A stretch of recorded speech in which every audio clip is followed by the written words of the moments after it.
Hi, ladies and gentlemen. This is Tony Holowitz, and I want to thank you for being here for this tip about ACT.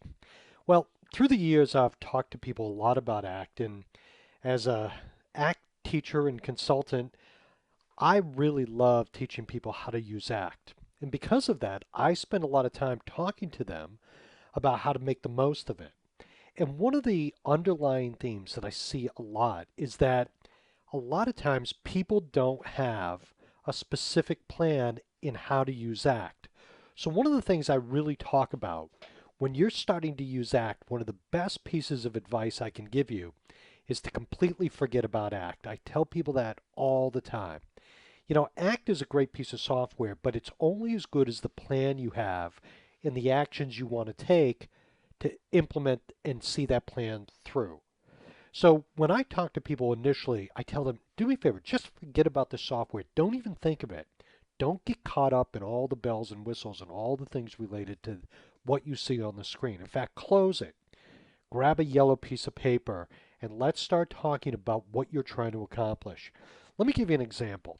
When I talk to people initially, when I consult with them, I say, first, make a plan. That's the first goal. Because if you make a plan, ACT is a great tool.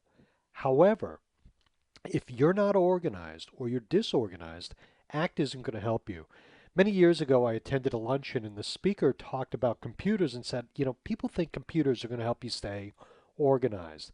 And he said, you know what? That's not the case. If you're disorganized before you get a computer, or to paraphrase, if you're disorganized before you start using ACT, you're going to be disorganized after you get a computer or disorganized after you start using ACT. So make a plan. For most businesses, it really comes down to prospects and clients. I mean, that's what we're all about. We have to take care of our clients. We have to make sure the prospects are part of the, sales pipeline. So it's really important that we have a goal for them. And let me tell you specifically what I talk about. For most of us, we can make phone calls to people, we can send letters, emails, and we can have meetings with those people.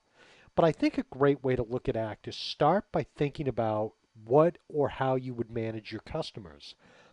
Are your customers people you're going to call on a regular basis? Are you going to send them letters, emails? Are you going to go meet with them? What are your goals there? Tell me about your goals for doing that. Is it something you're going to do daily? Is it weekly, monthly, or quarterly? What are your expectations? What do you think you have to do to make your business succeed and for it to grow the way you want it to?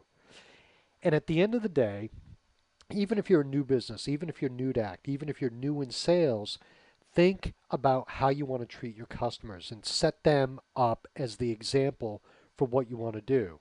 Because if you take care of your customers properly, then after you get done with them, sort of apply all the same ideas to the prospects in your ACT database.